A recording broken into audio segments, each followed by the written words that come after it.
Yes, good evening. You're very welcome along to Weavers Park. The thoughts of Kevin Doherty and John Russell ahead of tonight's game. Of course, as we said, they're the sides meeting again next Friday in the league with all eyes on the FAI Cup this evening. You're very welcome along to our broadcast on LMFM.ie and LOI TV. David Sheehan and Paul Crowley on commentary duty with you tonight. It's a miserable enough evening here in Drogheda. The rain has been falling fairly steadily since we arrived at the ground around about 6 o'clock, but no doubt there'll still be a good atmosphere and a scattering of Sligo fans over on that far side at the minute, so fair play to those hardy souls that made the trip. Let's have a look at the teams for this evening.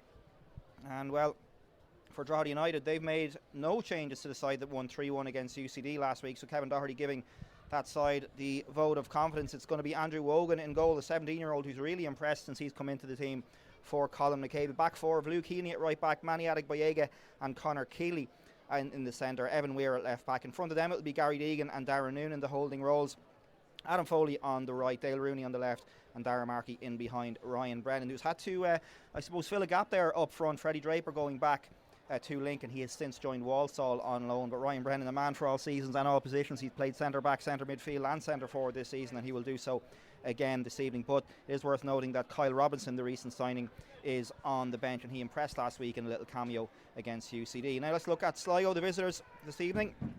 One change for them, and it's a fairly familiar looking lineup. They had a very impressive win against Cork last week, a 3-0 win in that game, but as I say, just one change for Sligo. The team is Luke McNicholas in goal. It's going to be Johan Brannefalk, John Mahan, Nando Pinacker and Danny Lafferty across the back. Greg Bulger and Niall Morahan is the holding midfielders. Frank Levac and Stefan Radosavljevic out wide, and it's going to be Caelan Barlow in behind Max Madde. That's how we think they'll line up at the moment, at least anyway, so a reasonably strong lineup from Sligo Rovers. Will Fitzgerald is the man who misses out through injury, so Sligo Rovers having to change things around a little bit, but still a pretty strong lineup. And as we said in the pre-match interviews there, Pedro Alves Carrera, the new signing, is on the bench. Also back from almost a year out with an ACL is Gary Buckley, and it's great to see him, Paul, back, a very experienced player and a man who broke Drogheta's hearts a couple of years ago at the Showgrounds with a late winner. But it's always great to see players coming back after a long layoff, and hopefully we might see Gary Buckley at some stage this season as we see the teams coming out. Yeah, he's coming back from a massive injury, isn't he?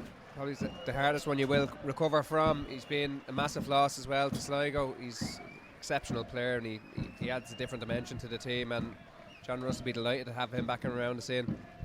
And for Drogheda, we talked about the strength and depth that they maybe lacked earlier in the season, and they lost Alicia Hui and Freddie Draper going back to Lincoln from after their loan spell, but they've done a nice bit of business in the transfer window. Kyle Robinson comes in, Jamie Egan came in as well, who's a defender, and then Luke Wade-Slater joined at the start of the week. He had played with Bowes before, a right-sided player, and he'll add a little bit of I suppose strength and depth, as Kevin said in the preview as well there, and something that Drogheda badly needed, because anytime they got a few injuries they were always down to their bare bones, so it's good to see a few new faces coming in. Yeah, something they've lacked, we know from watching here all the time, is that bit of depth on the bench late in games and stuff. You've seen players getting flogged sometimes after 80 minutes, but they haven't had the depth on the bench maybe to feel confident enough to bring into games, tight games and stuff against really good opposition. So it'll be music to Kevin's ears to beef up the squad. I'm sure he'll try and bring in one more before it ends, but with Robinson going up top will give them something that they've lacked, I think, all season, is someone to get in behind, especially late in games when you're leading in games and you want to try and get in behind teams.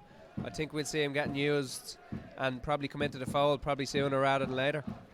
Yeah, we mentioned Pedro Martello coming in the window. One player who's left is Bogdan Vaschuk, and I don't think I've seen quite as much consolidated reaction to a player departing as Bogdan Vaschuk. Doesn't seem like he'll be too sadly missed by Sligo Rovers supporters. They are in their huddle at the moment away to our left in their white chain strip. It really is a miserable evening here. The wind is getting up and it's still raining here at Weavers Park, but both sides will be fully focused on this one. As I mentioned, they do meet again next week in the league, so they'll be sick of the sight of each other by the time next Friday comes around, and two meetings so far this season as well.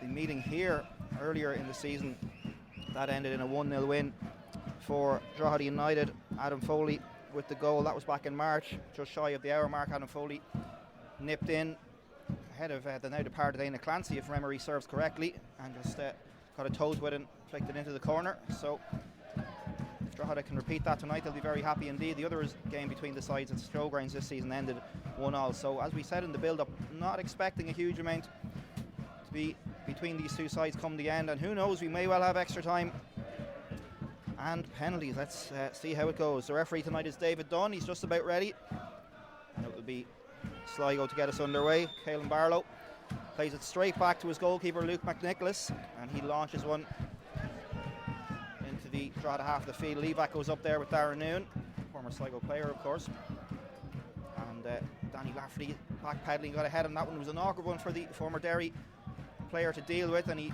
hooks it forward with his left foot. Luke Heaney returns it. Pineacker gets up well and wins the header.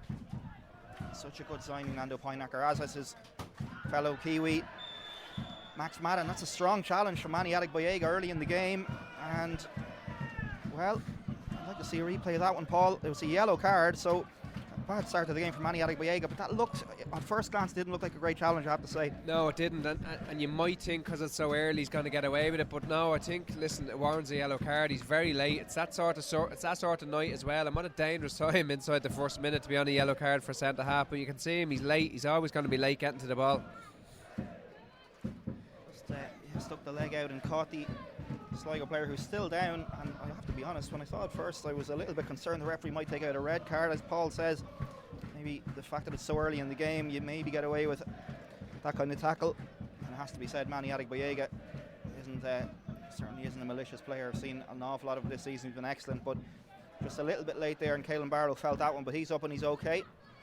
It's going to be a free kick to Sligo, which the aforementioned Pineacker will take. Floats it forward, left-footed towards Max Mata. He gets a flick on that one, and it's Levac around the outside, and it's a good block by Adegboyega. Good play from the two New Zealanders there. Max Mata, 11 goals this season, joint top scorer in the Premier Division alongside Chris Forrester, who's had a remarkable scoring run this season for ostensibly a midfielder. Chris Forrester, of course, an attacking one, but for him to be on 11 goals is a testament to the form he's in. Here are Sligo over in that far corner. It's Luke Heaney trying to hold up Caelan Barlow. I think the cross comes in, and it's easily gathered by Andrew Wogan. And Andrew Wogan, just 17 years of age, but looks composed beyond his years in goal since he's come into that Drogheda starting 11. Yeah, he just, as you said, the word composed, it's him in a nutshell. He looks comfortable in crosses. He's comfortable with the ball at his feet. His kicking there, you can see, is really good as well. He just looks like he's been there years. He's certainly done well since he's come into the starting 11 in place of Colin McCabe, who had a pretty good season for large spells and just had a few mistakes and lost his starting berth. And once that happens, it is very hard to get back in if the man who comes in performs. That's what Wogan has done. It's a slightly heavy touch there on the edge of the box. And here's Greg Bulger, captain's armband on him, vastly experienced player. It's a great ball down the line to Niall Morahan on the right hand touchline. He's got Evan Weir closing him down. Morahan holds on to it. Back towards Stefan Radosavljevic, goal of the month winner just recently. And what a goal that was, and there's been plenty of superb goals scored this season. Drogheda, of course, had one of their own with that goal for Dale Rooney against Shamrock Rovers, so quality of some of the strikes this season across the league has been fantastic, and that one from Radosavljevic was no exception. He's done really well, Bulger, on this side, hasn't he? He's one of the best. I played him when he was very young, but he's one of the best number sixes when he stays fit. He's troubled with injury a little bit lately, but when he's on song, he can control games on his own in that position, from a deep position. He's a super player for Sligo, and he's badly missed when he's not in there. Would he be the Gary Deegan sort of player?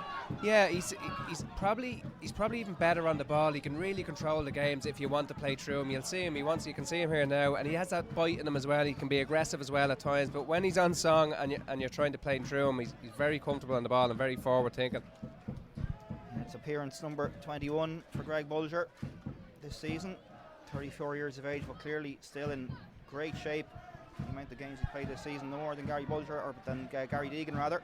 Now the shot comes in, and it's a speculative effort from Caelan Barlow, who just couldn't keep it down, but happily recovered from that knock. And it's a player, Caelan Barlow, who impressed us earlier in the season here when Sligo weren't at their best by any means, but he was one player who was a bright spark in that performance, even though his side were beaten in the end. But yeah, I just feel that Greg Bulger and Gary Deegan are both very important players to their sides, and despite their advancing years, Paul, we talk about Greg Bulger there with 20 appearances this season. Gary Deegan with 22, 34 and 35, and an example to all the youngsters as to how to look after yourself. Yeah, listen, you don't play this at this age, at this level, unless you're looking after yourself day in, day out. It's not just on training nights and match nights, it's all week. It's how you conduct yourself, and you can, as you say, 34 years of age, and still the fitness levels in both of them to play 90 games and get over 20 appearances already this season.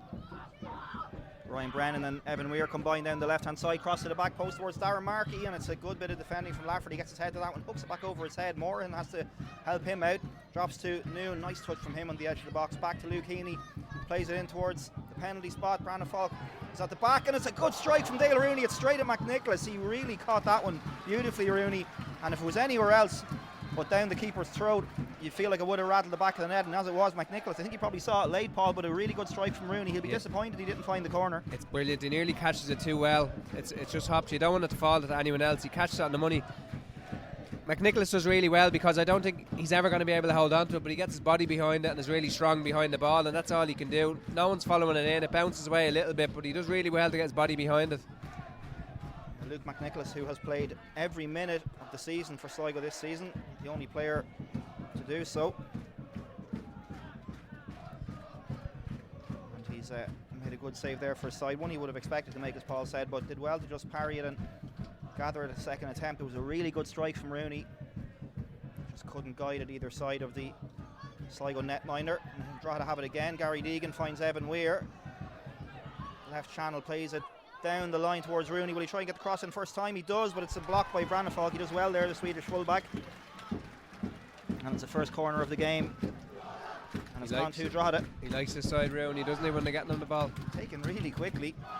And they get it away, Sligo, after a fashion, but it's come back to Evan Weir. Down the line towards Rooney again. Bulger comes across, just tries to sharpen him towards the touchline, but he gets it back towards Weir. Cross comes in, and Mahan was the one who got his head on that one, and Lafferty again at the back stick has to try and turn it away. It's come back to Foley, who's in such great form at the minute. Great save by McNicholas, a second save from him. Drogheda really starting this game on the front foot, and the Sligo keeper now might just take a second or two and calm things down, but a really good start from Drogheda. Yeah, Foley does well, doesn't he, because everyone thinks on the ground, including the defender, that he's going to come on his right hand side, but he shifts onto his left to come inside and he gets a shot off. Again, you'd expect the keeper to save it, and he does, but that's two he's dealt with in the last couple of minutes. Good pressure from Drogheda. Yeah, scored that winner, as I said earlier this season, Adam Foley, but 4 in his last 5. He's in great form this season, particularly in the last few games, and he's been quick to remind Kevin Doherty that he should get a new contract. We'll wait and see what happens at the end of the season, but he's in good form. Former Finn Harpsman, and that's going to be a free kick, and the Sligo bench are furious over there. It's Daniel Lafferty, I think, who's the man who's been penalised, and the referee is coming over and it looks like he's going to be shown a yellow card as well.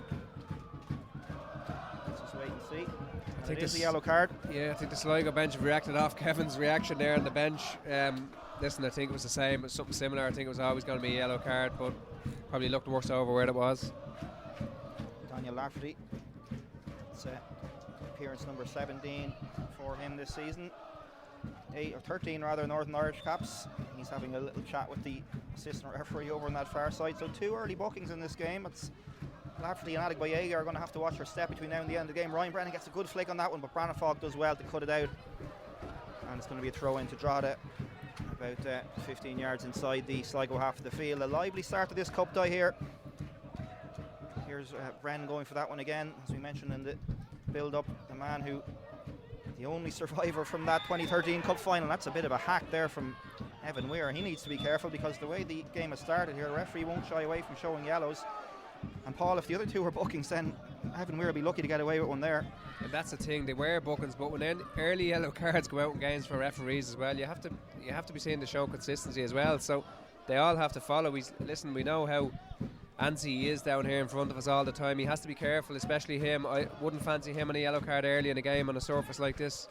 Again, it was just a little bit wild and cynical from Weir, but the referee decides that a talking to is good enough. Brandon Falk floats it over to that far side. Levac goes up with Luke Heaney. It's come off the Drogheda man. It's going to be a throw in to the visitors, Sligo Rovers. You can see the way Sligo are setting up. They're not going to be afraid to go into Max Mata early and get runners off him. John Russell himself used to play as a number 10, and I used to track him plenty of times, and he loved playing that way, and he got loads of goals himself from that position. So you can see it's the way Sligo are setting up as well. It's good play on the edge of the box to take it away from Radosavljevic, and Markey comes away with it. It's been nicked away from him from Morahan, but it breaks back to him. Now here's Rooney. He's got Evan Weir making the run outside him, as he does on a weekly basis. Rolls in towards Markey. It's a great ball, and he just tried to take it away. It's broken back. That's a good block by Nando Pinacker, who got the initial tackle in, and it broke to Dale Rooney. He had another crack at it, and the big New Zealander got a block in, and well, it's been all more or less one-way traffic so far. It's been Drogheda who have been in the ascendancy. A lovely little spin there, good little toe poke away from Pinacker, and then he followed up with a block. Great defending from him. He's been so good since he's come in. Really well, doesn't he? Just puts his body on the line. Pinacker, just exactly what you'd want your centre half to be doing. Second corner of the evening for Drogheda. They pulled it back towards the edge of the box. The strike comes in from Rooney. I think it might have gone wide, but it was blocked amidst the bodies in the penalty area there, and the Sligo fans over on the far side making their voices heard as the rain starts to fall again. It's a really dark, dour evening here in Weavers Park, but the game so far has certainly not fitted in with the conditions. It's been really lively so far, and Markey is penalised there for a pullback on Caelan Barlow. He's not happy with that one, but these players never are when the decision is given against them. He felt it was a bit soft. Here's Brandon Falk just inside the Drogheda half, plays it back to Niall Morahan. Morahan square to Bulger just inside the centre circle, comes out of it now and plays it over to that far side to Levac again. He'll be a threat down that left hand side, and Drogheda will be well aware of his capabilities. Cut in from the right wing the season before last and fired one into the far corner, so he's a real threat. Ball into the box. Wogan's going to have to come for this one. He just about got there. Mata, well, I thought Mata was going to get ahead in the ball. It was a tight one. Yeah, and you know by his reaction as well, because Wogan's taking a chance, hasn't he? It looks like Mata could just nearly get a nick on the front post, and he'd actually have a tap in into the net, because Wogan came early. Now he claimed in the end, but I think Max Mata's a bit disappointed that he didn't get up a little bit earlier, I think, because I mean he would have had a tap into the net because Wogan had came. So he did well there, ultimately the keeper, but Max Mata just couldn't stretch enough to get ahead on that one and make it goal number 12 for the season.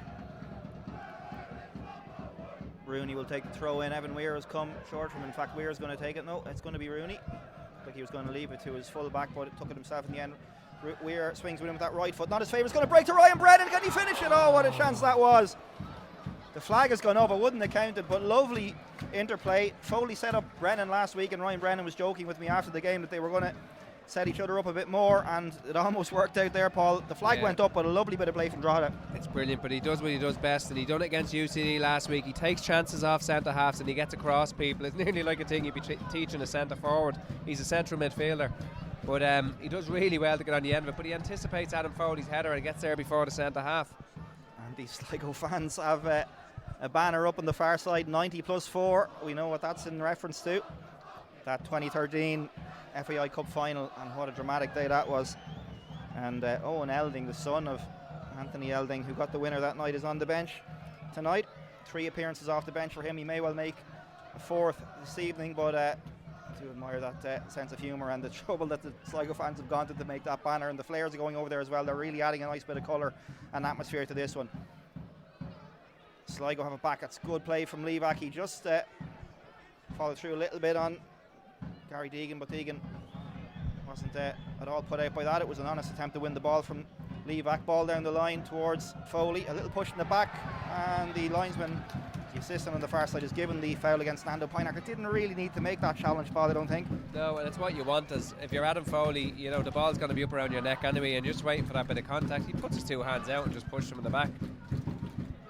Free kick all day long in a dangerous position, especially when Drogheda have been putting the pressure now the last couple of minutes. Dale Rooney started really well. He's popping the ball over the place. Another night he could have 2 goals. He's had to get 3 shots off from the edge of the box, so they've started really well. It's going to be a free kick to Drogheda over on that far side in front of those Sligo supporters. And it'll be Rooney. Whip it in left footed in and around the 6-yard box. It's headed away well there. I think it was Pinacker once again who got his head on that. And there's a clash there between it's Darren Noon, I think, who's down, and John Mahan possibly. 2 players who went up for that ball. It is Mahan, and brave defending from him, and it's a clash of heads between Darren Noon and Mahan. Hopefully they'll both be okay. Rain See it continuing again to fall here. Yeah, it's a brave header, isn't it? He has to be in there. He has to put his head in where it hurts, and it certainly has hurt the two of them. We've got a clash of it. Noon is still down there now, but as you say, you hate to see them. Yeah, he's getting a bit of attention there, Darren Noon. He's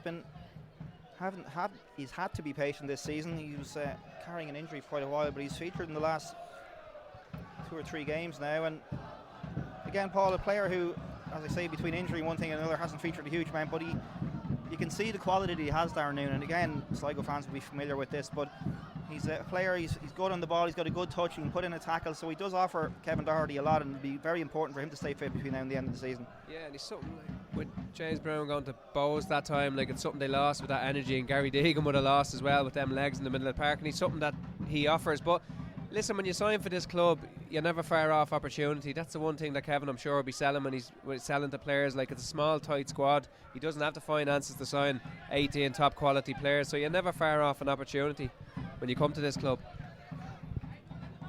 Be a throw in to Drogheda United. We've had just 16 minutes here in what's been a very lively cup tie so far. Neither side has managed to find the breakthrough, but Drogheda have come closest, forcing Luke McNicholas into a couple of really good saves. At the other end, Max Mata was a couple of inches away from getting his head on a really good ball in that, had he got his head on it, you feel like it would have ended up in the net, because Andrew Wogan was slightly stranded. As it was, it went beyond Mata and into the hands of the Drogheda keeper.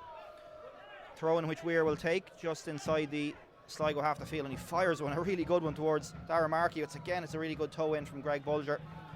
That's what Paul was talking about earlier on. Gets a foot in, gets a toe in, but also really good on the ball when he gets possession. And here he is, and he's been bundled over there by Adam Foley, who's a little bit too eager to get onto the ball. And it's a good play from Bulger. Just what you were talking about earlier, Paul. Just has a little bit of everything, Greg Bulger. Yeah, a little bit of experience there, isn't it? His back's to play, and he's just, again, similar to Adam Foley, when you're waiting for that nudge, you know, and that comes with experience. John Mahan knocks one long. Noon gets up and wins the header. Back to Bulger. Now it's Levac, who's drifted in from that left wing position that he started in. And now it's Rado Sabljevic. He looks like he's picked up that position now. So Sligo just chopping and changing it a little bit to keep Drogheda's defence guessing.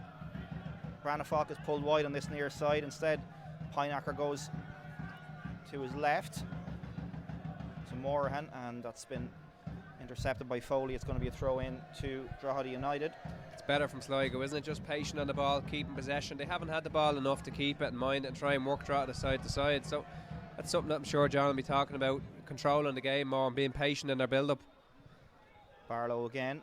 Little ball down the line, and it's a good one. Levac whips it in, and Conor Keeley gets there first time, boots it away. He's been excellent this season, Keeley, and another good clearance there from him. Got his first goal for Drogheda last Friday, but he's going to have to do a bit more defending because Levac's on the ball again, and there's acres of space for Rado Sabljevic. Oh, he just took too long there. Needed to get that shot away an awful lot quicker.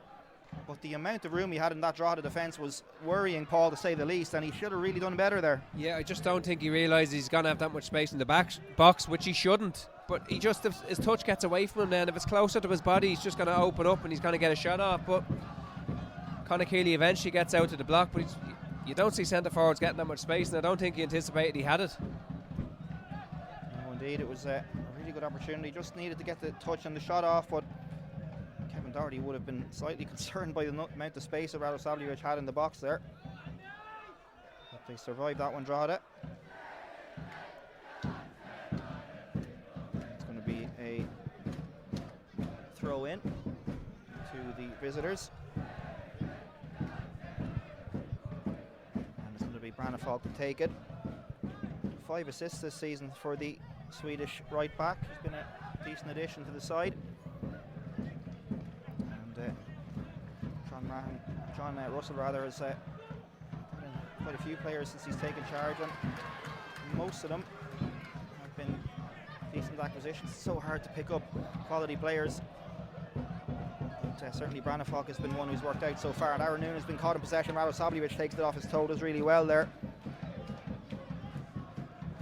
He's got Noon in front of him. He plays it down the line towards Max Mata, but Andrew Wogan will come out and deal with this one. And to stay and play. It is just about, and Ryan Brennan was tripped there by Pineacker. I don't think Pineacker knew a whole lot about that. Ryan Brennan just came around behind him, and I think it was more of an accidental trip than anything else, but he gets the decision, and Kevin Doherty won't be too disappointed with that one. Good play from Ryan Brennan there, I suppose, Paul, just to get in front and show that desire to get on the ball. Yeah, again, it's naive from Sligo, isn't it? Like, you're going nowhere, you've your back to play, just stand up, let someone try and take it down, force the error. But no, it's just, if they concede from one of these, you'd be looking back at it from a point of view of silly free kicks. Ball in, and it's been cleared.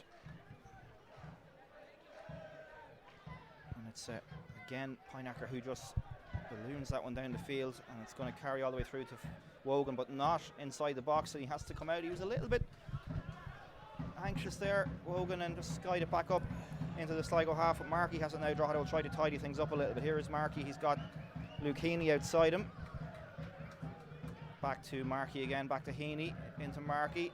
Deegan, good play from those three, and again reminiscent of that goal against Sligo Rovers when those players combined and Drogheda have won the corner. Thought it might have been a free kick there for foul, but corner it is, corner number 3 for Drogheda this evening. They've worked it really well, haven't they? Like I always say, when you move it that quick and you take very little out of the ball, it's very hard to play against. Luke Heaney's hoping for a free kick there, but listen, to get the corner kick from it. So a corner from that left hand side. It's a great one in, a great whip ball in with the left foot from Rooney again. Hold possession. Here's Weir again. He's got Branfalk in front of him. He's going to try and get around the right back. He clips it down the line. Is the flag going to go up? No. The arms went up from a couple of Sligo defenders, but the flag stayed down. Weir again. Good ball into Adegboyega. He squares it to Foley. Foley plays it back to Adegboyega. Little 1-2. And the centre back finding himself in slightly unusual territory there. A little 1-2 on the edge of the box. Not something you see every day of the week from centre backs, but Manny Adegboyega is so comfortable in possession, and it's going to be a throw in to Drogheda, which Evan Weir will take just about a foot inside from the end line in towards the edge of the 6-yard box. Got cleared away by Max Matta, back towards the back stick. It's a really good ball. It's going to break down towards Conor Keeley, but Mahan gets ahead and it breaks back to Noon. Can he have a crack? Thought about it, but decides to tee up Evan Weir back about 30 yards from the end line. It's with Noon again, back to Deegan. Drogheda working it down this left hand side. Buckley comes across, or Bulger comes across rather, to Rooney, and a good challenge there from Levac. And Sligo defending well. They're having to do a bit of backs to the wall defending here, Paul, at the moment. Yeah, and you need it sometimes, don't you? It's that weather and that storm for a few minutes. Drogheda have been on top. They're attacking from both sides as well. Balls into the box. John Mann, an excellent header there a few minutes ago from Dale Rooney's corner, but they've defended them well. But Drogheda in control here the last 10 minutes and attacking from both sides of the pitch. So another throw in on the left hand side. Evan Weir is just waiting for the ball to be returned.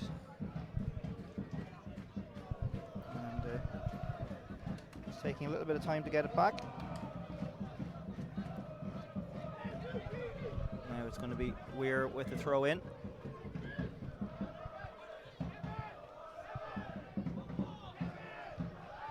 Eventually gets it away to Rooney. And the referee gives a free kick to Sligo there, so a little bit of a lull. Drogheda just a little bit slow to get that throw in away, and ultimately they concede the free kick. We've had just over 23 minutes in the first half, 0-0. But this game's goal, Paul, it's been a pretty entertaining opening. Both sides going at it. Drogheda in the ascendancy at the moment, but long way to go. Yeah, early yellow cards in the game. Drogheda have started really well, but Sligo have, as I said, they've weathered this storm well, and that's what's going to happen. Cup games coming away from home, you're going to have to see things out at stages of the game. Ball in towards the back stick, and again Lafferty, not for the first time tonight, gets up and wins a header at the back post. Deegan gets up with Max Matta. Looked like it might have flicked off Gary Deegan's arm there. Referee said play away. He has it again. The Drogheda skipper plays it across to that far side to Brennan. Adegboyega now inside his own half, looks up and scoops one forward down the right hand side again. Danny Lafferty, he's been busy in this first half, the Sligo Rovers left back. And now here's Levac. Look to break, he tries to knock one long for Matta, but that ball was never really on. And Matta was up there on his own, even if he had taken it down, Paul. It was a little bit of a rush pass from Frank Levac there. He'll want more, Matta, won't he? Like, he's in goal scoring form. I mean, it's 24 minutes gone. The service has been terrible up to him. Like, They just need to keep the ball, Sligo, as Drogheda have been when they have it for 30-40 seconds. They're just forcing things out too early. Just need to get a little bit of a foothold in the game and just take the sting out of Drogheda's play. Heinacher wins the header, and then it's Noon and Caelan Barlow who come together, and it's hooked forward. I think Ryan Brennan would have been offside had he gone for that one. As it is, it runs out for a goal kick to Sligo Rovers. Paul, we asked John Russell before the game about that 3-2 game in 2013. He was doing his, I think he said, his UEFA A licence at the time. And how well do you remember that one, or where were you for it? Yeah, I remember watching it anyway. I don't think anyone will ever forget it. Watching it, like, it was just remarkable finish to any cup final. It was something as a neutral you want to watch. But from a Drogheda point of view, listen, talk about sticking in your throat. Them opportunities don't come up, and everyone, we all know that. But yeah, listen, remarkable as a neutral, that's all I'll say. Yeah, Sligo, of course, we're on a bit of a golden run. At that point, they'd won it in 2010, 2011 and 2013. No successes in the cup since then. Drogheda with just that one win in 2005. I think the flag's going to go up. Here it is. Levac was a little bit too quick to make the run. Drogheda, they've been a little bit unfortunate with the draws they've had in recent seasons, meeting Derry and Shamrock Rovers, taking Shamrock Rovers all the way last year to extra time and just running out of gas a little bit, but they'll be hoping to again go on a little bit of a run. Rovers played Dundalk, of course, on Sunday at Oriel Park. Dundalk had a 2-0 win against Shamrock Rovers at the end of June, so they'll be confident to repeat that, especially after the European results for both sides during the week. Back here at Weavers Park, it's Conor Keeley who, well, an up and under. For sure, he didn't make too much ground, but it drops for Evan Weir. It's just as well Keeley got to that because he was outnumbered 2-1 and there wasn't much cover behind him had Sligo nicked possession away from him. It's back with Mahan now, over to Lafferty, and you just feel like Sligo are starting to grow into this game a little bit. A ball down the line, but again, Max Matt is up there on his own. Service to him really hasn't been good so far, Paul. No, he wants it into them areas to get runners around him. He's too isolated up top. They're not getting up to him quick enough. There's Lafferty again. I just talked about it a minute ago about forcing things. They've good quality around the pitch. They need to keep the ball. They need to mind it. They need to work Drogheda. If you're going back to front and you're giving up possession that easy, you're not working the opposition, as well as you're not keeping the ball yourself. They haven't had any controlled possession in the game. They just need, as I said, to keep the ball a little bit more. They have the quality. You can see Bulger in the middle of the park looking for the ball there off Laverty, and he ignores him and he goes back to front. You can see Bulger having a go at him there, rightly so, because he wants to play through the middle. He's there to play, he can play, and they're just going back to front too quick. So it's going to be a free kick for Drogheda, about 30 yards out or so. But Paul, this is I think just about Dale Rooney territory here. Manny Adegboyega standing over it as well, so maybe he's going to have a crack, but Rooney would fancy his chances from here. It's probably just about the edge of his range, but he'd definitely fancy a hit. Especially the way he started, and that surface is a nightmare for a goalkeeper, isn't it? I know it's very central, but that surface, you don't want that dropping in front of you, because it's Adegboyega who has a go, and it's just gone past the post. Well, when I saw him standing over it, I hadn't seen him hit a free kick so far this season, but did wonder if he was going to have a go himself. I thought for a moment it might have just clipped the post on the way past, but I think it's further than we think. I think the keeper nearly worried us more, I think. Yeah, it was well past. Yeah. It wasn't as close as it looked initially, and as you said, Paul, Luke McNicholas was just throwing himself, but he had it covered.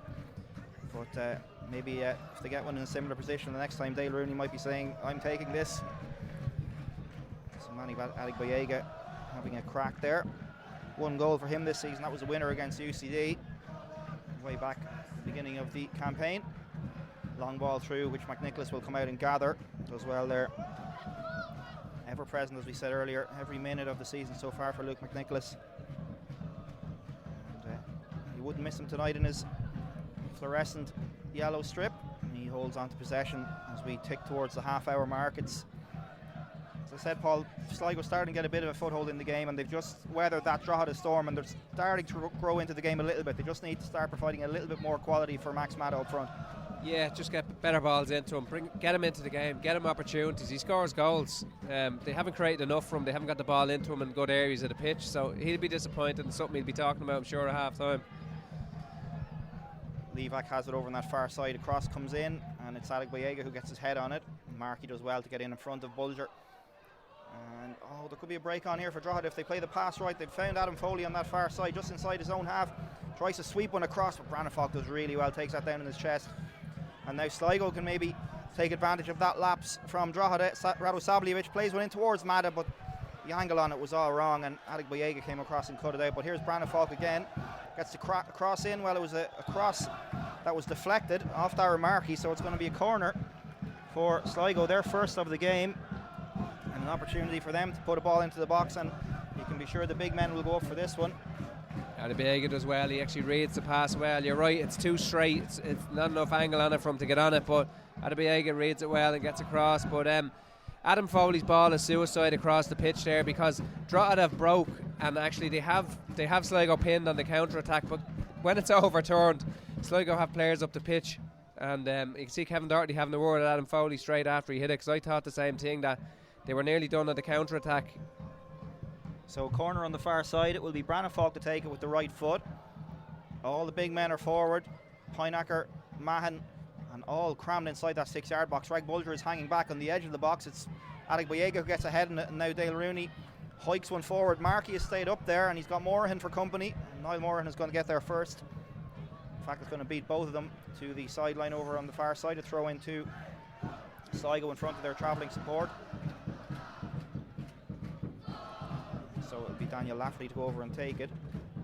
Just over the half-hour mark here at Weavers Park, and first corner of the game for Sligo, and that's an indication of what we were saying. They're starting to get into the game a little bit more. Still, neither side have found the breakthrough. Bulger cushions one to his right to Brandon Falk, approaching the halfway line.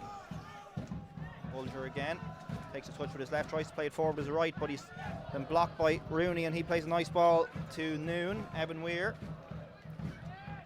back towards Conor Keeley, the left-hand channel inside his own half. Deegan, not nicely left by Keeley, and that's just a little bit of a heavy touch from Evan Weir. Well, Mahan nearly left it behind him, but managed to pick it up again. The rain continuing to fall here makes for a slick surface, and it's an excellent surface here at Weavers Park as usual. Foley just helps one down the right hand touchline towards Markey, but it's good play again from Nando Pynacker, and that one hits the floodlight pylon and drops back onto the pitch. Pynacker's had a really solid start to the game, isn't he? He's that no nonsense defender. He's really good on his left side as well, but you know, as a centre forward there, you're in for a tough night with that boy. Yeah, himself and Max Mata are two players who've done so well for the club, but I know there's a little bit of concern from chatting to a few Sligo fans before the game. There's a little bit of concern that they're almost doing too well, and they may attract some suitors, but for the moment they're very much Sligo players, and they're doing really well tonight. Good ball back towards Rooney, and it's on his right foot, not his favourite. He was falling back off it a little bit, and a half chance at best, you'd say, Paul, but particularly with Rooney being on his right foot there, it was a tricky one for him to get any kind of purchase on and find the target. Yeah, Lafferty's having a bit of trouble that side with Foley when he can get him the ball. Just gets off his shoulder here now. There's not really a lot of players in the box. He does all he can, Foley. It's just, as you say, it's not on Rooney's favourite side, is it? He's just off balance a little bit as well, trying to stretch for it and couldn't quite wrap his foot around it.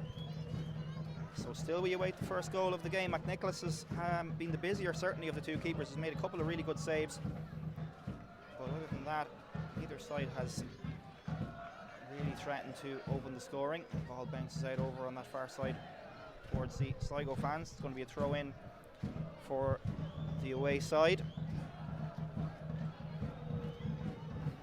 Down the line from Laverty towards Mata. Adegboyega is trying to muscle him off, and it's not an easy task. It's a big unit, Max Mata. And now Evan Weir just boots one forward. Mahan does well to get his head in it. It breaks as far as Markey, but again Bulger just in there doing the tidying up, showing all that experience. And now it's Brandon Falk again. Looks in field. Morahan is there, but he goes back to his goalkeeper. Nicholas takes a touch. Ryan Brennan closes them down. And now it's with Pynacker again, striding forward. Big left-footed sweep across to this near side. A little bit too much on that one, I think there is indeed. Radosavljevic would have needed a step ladder to get onto that one. Right idea though. You can see Bulger having to go with the front three. They're all running away from the ball. He wants someone to come to the ball as a 10. They're all running away, and that's why they've been forced to go back to front too much. You can hear him, I can see what he's doing with his arms here. He's asking someone to come towards the ball when they have it deep. They're all running away, so you've no option to go back to front. Deegan, a little touch around the corner towards Rooney. And now it's a good challenge by Noon, and it's Deegan again. He's got Foley making a run at the back post. Gary Deegan takes a touch, plays it to Rooney to the left, plays the ball across the face of the goal, and it's getting into the arms of Luke McNicholas. Decent play from Drogheda again there, and just they played some nice stuff tonight, Paul. Some nice interplay. Really good in the attacking third tonight, and from both sides. Deegan again never really picks the wrong pass. He waits for him to get around him. Rooney does well to get around. Just listen, it's a bit low and a bit soft to the front post, but they've got in a lot of times around this left hand side. Rooney and Weir have been really good. Now here's Markey getting away down the right hand side. He's got Bulger tracking him. And he's got Pineacker coming across as well. So Pinacker's been pulled out of the centre. If they can get a ball into the box here. But again, Nando Pineacker, he's a hard man to shake off. Does really well there.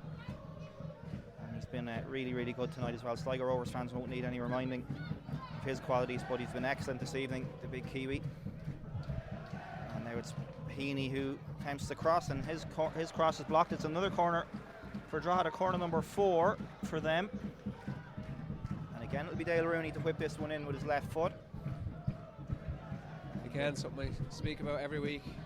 You know what I'm going to talk about, scoring from set pieces. For the amount of corners they do have, they don't score enough. I know Conor Keeley got one last week, but when I seen it come up, actually I was wondering, was it a header? Did he score that set piece? I'm always saying they need to score from. Here it comes, and it's in around the ball. Oh, and that's a punch on the head from his own keeper there, from John Matt, and he's really been in the wars. He got a right clobbering there from McNicholas, completely accidental of course, but look from here, he got a right bang on the side of the head. He got up straight away. He's made it tough stuff, Mahan.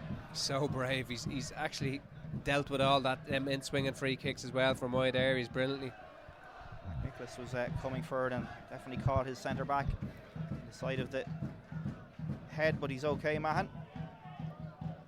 It's Morahan in possession just inside the centre circle. Lovely little reverse pass to Levac. Bulger. We're into the last 10 minutes of the first half, and Sligo just starting to apply a little bit of pressure in fits and starts in this game.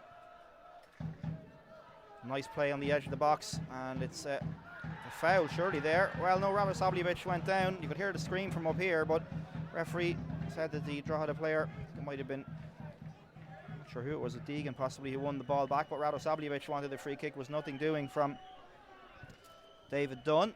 I think he's more hoping, isn't he? He's going to give it on the edge of the box. It's a good tackle.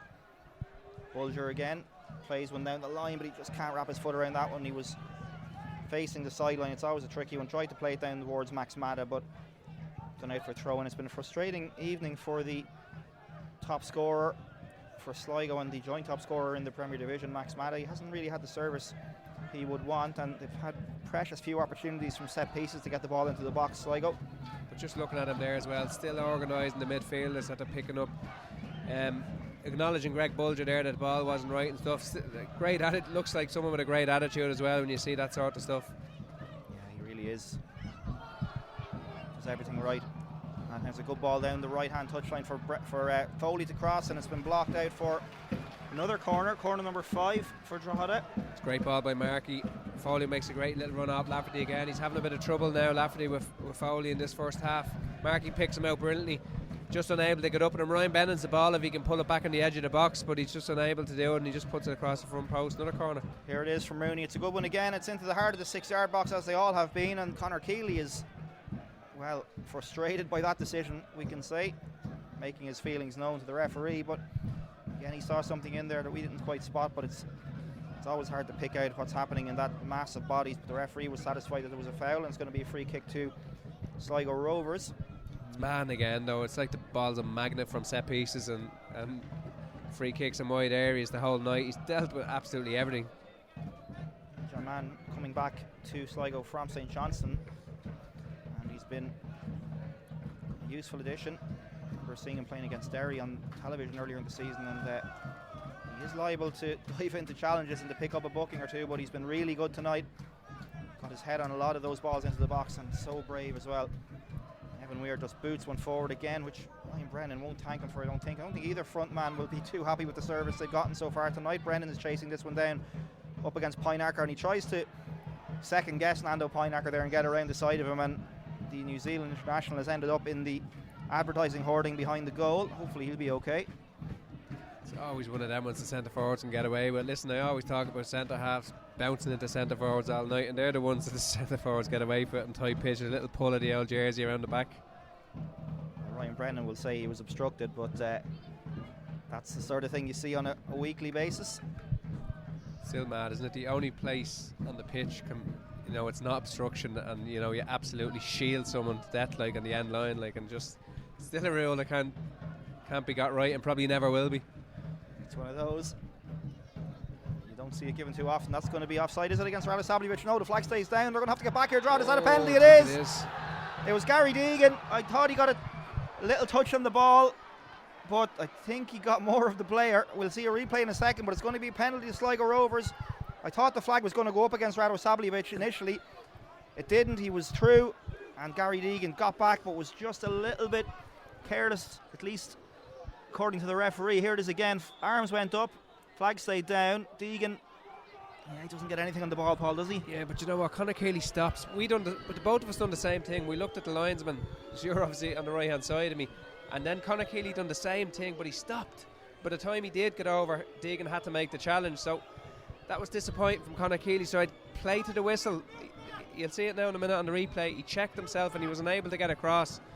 And I just feel he wasn't going to get the shot off, and he was probably waiting for the contact as well, which he would do as a centre forward. But here he is stepping up now. So a yellow card for Evan Weir amidst all that confusion. And here is Max Mata, goal number 12 coming up for him, is it? Yes, it is. Back of the net. Absolutely buries it. Sligo Rovers lead by a goal to nil here, and Paul, there was never any doubt about where that was going to end up. No, you can see him. He's completely confident. He's in flying form. He hasn't had any chances in the game, but Wogan goes the wrong way, and if he goes the right way, I don't think he's going to save that anyway. It's really low, and it's top of the foot in the bottom corner. Absolutely stitches that one into the bottom corner. Max Mata scored the equaliser against Drogheda United at the Showgrounds earlier this season, and he has put them ahead here in the FAI Cup at Weavers Park. And I don't think we had any doubt about it at all when he stepped up, Max Mata. Here it is again. Andrew Wogan bouncing up and down on the goal line. Mata comes up, left-footed, absolutely buries it into the bottom corner. Not a chance for the goalkeeper, as Paul said, even if he went the right way. And it's Drogheda United 0, Sligo Rovers 1, and we've had 42 minutes here at Weavers Park.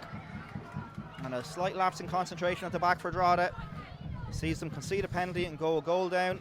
They've had the better of it, even though Sligo have come more into the game as it's gone on, but they find themselves a goal behind. A good slip ball through towards Ryan Brennan. Can he get the shot away? Takes a deflection off Pineacker, and it goes out for a corner. Almost an immediate response for Drogheda United, and Ryan Brennan, who scored that superb goal last week from much closer in, a little back flick, well, he unleashed one there from outside the box. Pineacker just turned his back and it hit him between the shoulder blades and went out for a corner. For all their possession, Drogheda, they've just gotten in the way of everything, haven't they, Sligo? Ball in, and it's a arm in the air there from Mahan, I think it was. He was falling forward for a moment. I thought it was going to be another penalty. They got it away though. Heaney plays one towards the back stick. It's Adegboyega who knocks it down towards Evan Weir. He's on his left. Well, he had to play it back. He would have fallen to on his right. And they've won another corner, have they, Drogheda? Yes, they have. Corner number 7, but still they haven't made any of these set plays count. And they haven't made any of their chances count when they were on top for the first 25 minutes. That's something that Kevin will be pulsating about in the dressing room at half time. When you're on top, you have to capitalise. Good teams like this will defend and weather storms. And here comes the corner from Rooney, and again it's Mahan and McNicholas in close proximity. This time there's no bang on the head for the centre back.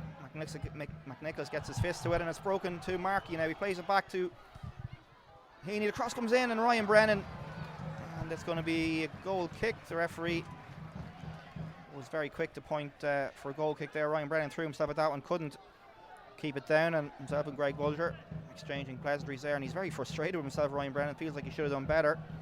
Just to remind you again, Evan Weir, we're told in the midst of that penalty award, was given a yellow card. We can only assume for some verbal. So Paul, it's just as well he didn't get booked for that foul earlier on. He'd be sitting on the bench at this stage or down the tunnel. Yeah, he's the one player, as we spoke about, that you don't want a yellow card on a night like this and the pitch slippy and surfy, and he's had to actually get one for a non-tackle. John Mann again there. I don't think Sligo need anyone back in the box for set pieces bar him in the box. He's got on the end of that one as well.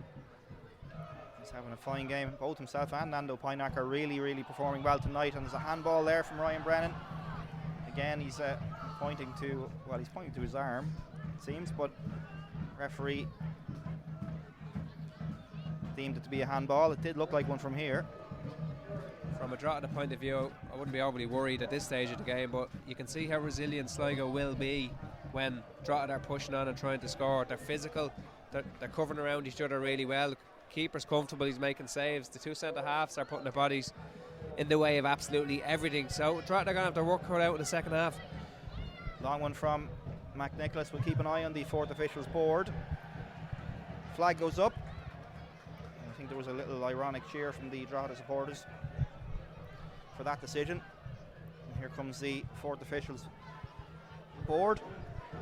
And we're going to have just 1 minute of added time here at the end of this first half as the rain continues to fall. I'm going to have to give the equipment a bit of a wipe at the break.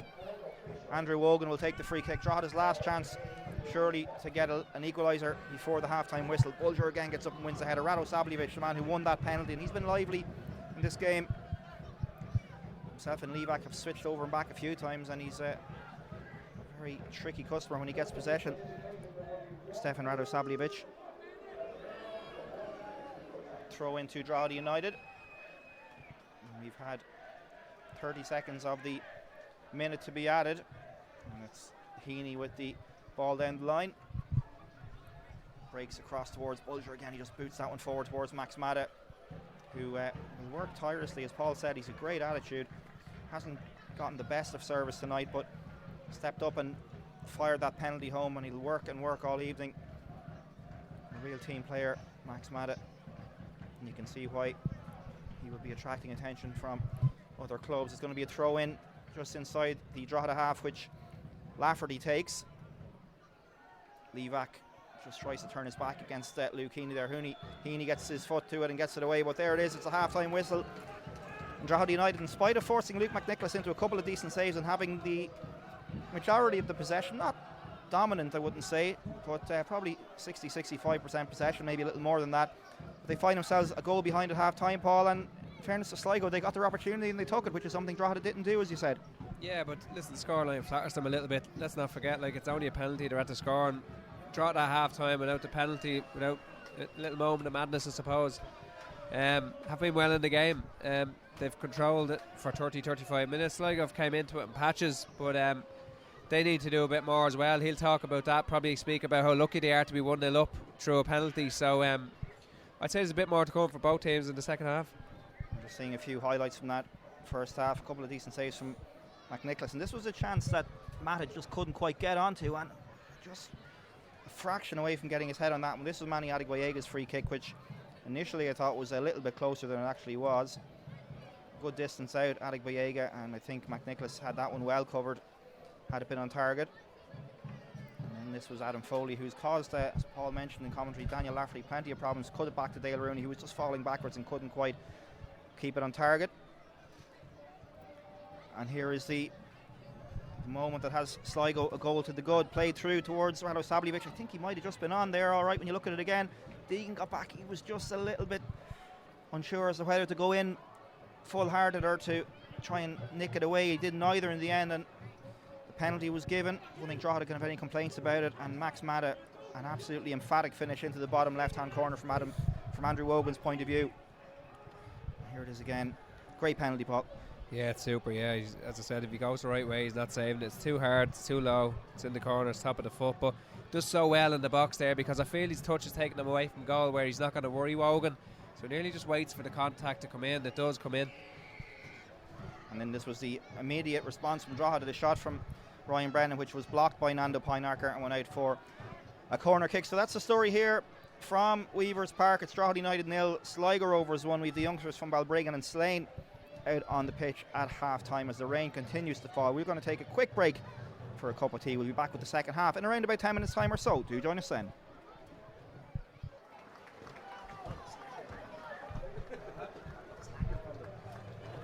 You're welcome back to Weavers Park. Sligo Rovers are back out onto the field and Drogheda out as well, so we're almost ready to go here in this second half. Sligo Rovers leading by a goal to nil thanks to Max Mata's penalty. The run up to half time after that foul on Stefan Rado Sabljevic, and I can tell you Bohemians are leading Shelburne by a goal to nil. Johnny Afolabi, who's really in good form lately, he has given the Gypsies the lead in that one. It's 0-0 between Kerry and Ringmahon Rangers. Finn Harps are 1-0 up against Kilbarrack, and it's 1-1 between UCD and Cove Ramblers. And in the final game this evening, it's Wexford leading Avondale by a goal to nil. A penalty in added time in the first half, giving Wexford the lead. It's a penalty from Max Matta in the 42nd minute that has Sligo one to the good here, and Drogheda United, in spite of having the lion's share of the play in that first half, they find themselves a goal behind. But as Paul said in the run up to half time, they won't be too discouraged just yet. They have plenty of time to get themselves back into this one, but they've given themselves a little bit of a job to do to get back into it, and Sligo have something to hold on to thanks to that penalty from Matta. So we're underway in the second half. Drogheda United 0, Sligo Rovers 1. And we talked about the respective benches in that first half. Reminder again that Gary Buckley is back on the substitutes list for Sligo after almost a year out with an ACL.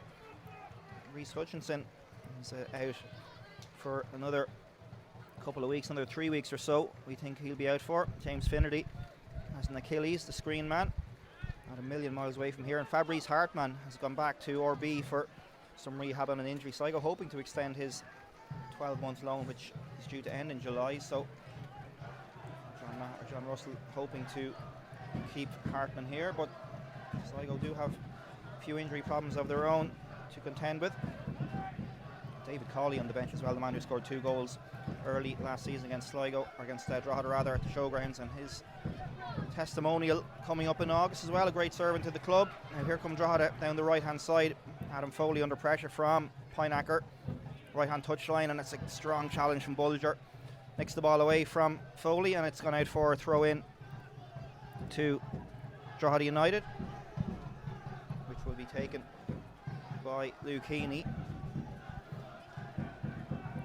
Heaney cuts across that one and it's into the box, but it's a heavy fall from McNicholas. I think he'll be okay, but it was a hard landing there, Paul, from the keeper. A really good gather, but he landed badly on his sort of hip, lower back. Yeah, he does really well though, doesn't he? You can see him, he watches the ball really well. He has to take it at a height, and it's that awkward tumble though, isn't it? Just rolls over and he's just landed awkwardly on his back. Hopefully he'll be okay, but important for Drogheda to keep the tempo up and to start the second half like they did the first and try and get that equaliser. Obviously the longer the game goes on with a 1-0 lead for Sligo, the more nervous that Drogheda will get, so, and potentially get caught in the break. So it's important for them to keep the tempo high at the start of the second period. Yeah, but it's one of their best traits that, you know, listen, could be commentators' course, that they don't naturally go 2-0 down in games. They're good at weathering storms when they need to, as Sligo did in the first half when Drogheda were having a go. But something that Drogheda are quite good at as well themselves. So they'll be looking to stay in the game, obviously, firstly, and not concede a second goal, where Sligo now can go into the ascendancy and maybe go and try and get a second goal rather than trying to sit back as much as they did in the first half.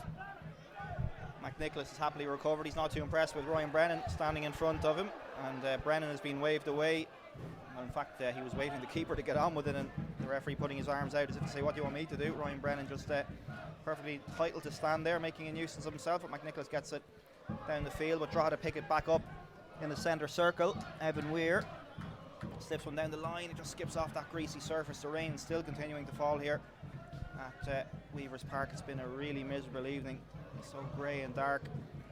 As you said, Paul, it's more like a November night than July. Yeah, it's horrible. But listen, as a player, that won't affect you. You want them sort of nights as a player. It's when you're standing on the outside here and when you're in the stands and when you're trying to get to matches and stuff, it's hard. But listen, as a player, the pitch is slick, the surface is immaculate as usual. But they're sorts of nights that you enjoy playing in. Brandon Falk with the throw in. One thing that we can say is there isn't any wind to speak of, which can often ruin a game. It's pretty still here, just the rain falling steadily throughout the game. Long ball forward, and that's one for Matta, chasing the speed of Matta against Conor Keeley there. Does really well. Ultimately can't force the corner, but he showed a fair turn of pace there, Paul. Didn't he? And Conor Keeley's lucky that they both ran out of pitch, because you could see him, he was tailing them but he was catching them, but listen, they both just ran out of pitch. Conor Keeley be thankful of that. Might have been one of those, Paul, where if Matt had caught up with Keeley 10 yards from the end line, he might have done well to obstruct him for that length of time to hold him off. Yeah, it would have been a long hole. But you'd just like to see more of Max Matta on the ball, wouldn't you? Just to see a bit more of him tonight. Like, listen, we know the threat he is from watching highlights, but when you're watching these sort of players here in front of you, you want to see them on the ball, you want to see them getting service. Clearance away from Adegboyega, and Lafferty takes the first time. It skies a little bit off his boot, the greasy ball. He gets his head in it again. Lafferty hit a difficult enough first half against Adam Foley, former Derry City defender. His side lead by a goal to nil. Ball forward again. Pineacker gets ahead, not for the first time tonight. Good touch from Deegan towards Markey on the edge of the box. He's been bundled over, but no free kick. And here comes Levac now, just inside his own half. He finds Mata in a bit of space. A good run being made by Rado Sabljevic. Pass was just blocked, and Drogheda can come away with it now. Evan Weir down the far side, and his ball to Rooney. Rooney just about manages to hook that one in with his left foot.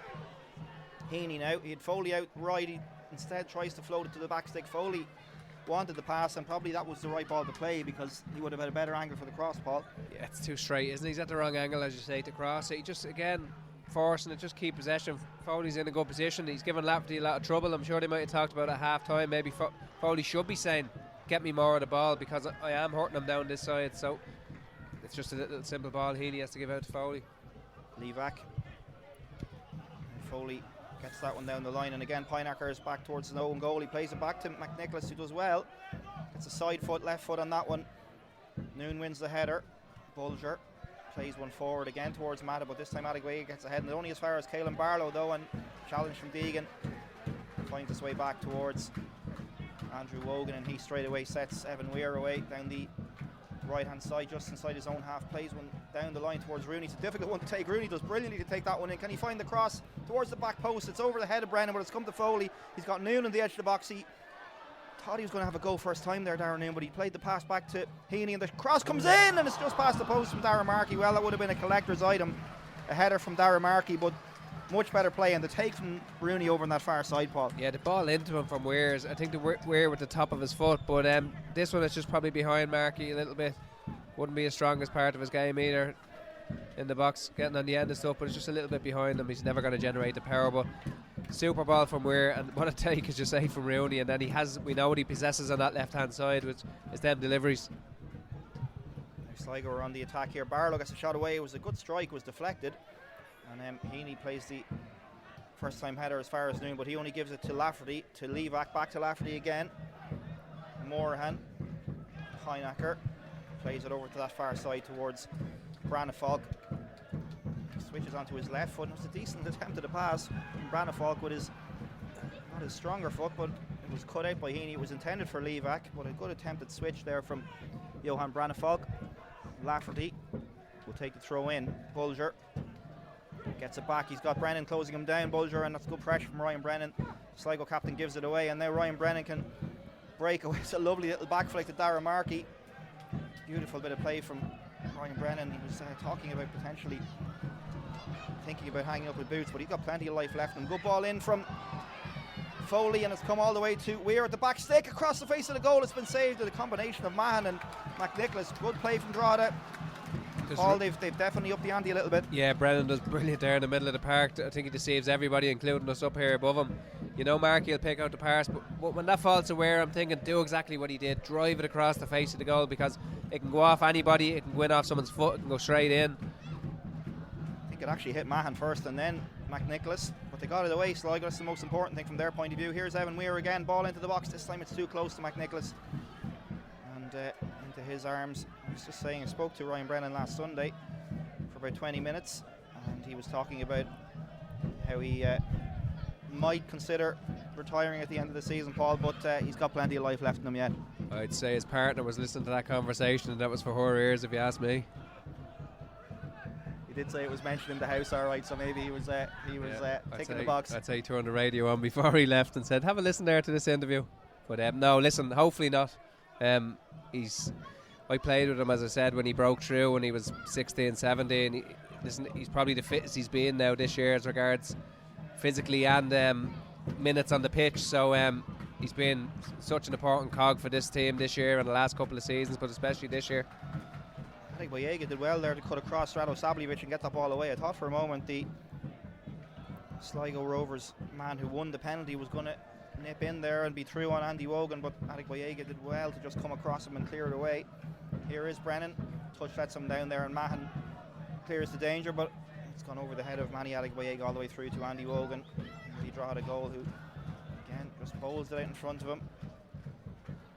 He's going to knock this one long, good driven ball, but again it's over the head of everybody. Nobody can get onto that one from a Drogheda perspective, and it's gone all the way through to Luke McNicholas, and that's a sloppy giveaway of possession. Yeah, you can see Ryan Brennan hanging out to this side. Listen, he's, I wouldn't say there's much better bar them two centre halves on the Sligo side for attacking headers in the air, and he wanted to hung out to the far side. Wogan just way too straight in the middle of the pitch. Mata does really well to knock that one down with the defender hanging off, and Manning Adegboyega plays it down the line, but Lafferty cuts it out. Clips it over the top. It's a good ball as well, and Mata would have been onside there. I think he just bent his run enough to get in behind, but there was too much on it, and it's gone all the way through to Andy Wogan again.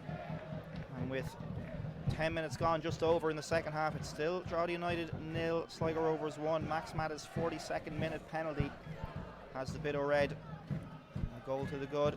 And their fans over on that far side still making plenty of noise. They'll be very happy with what they've seen.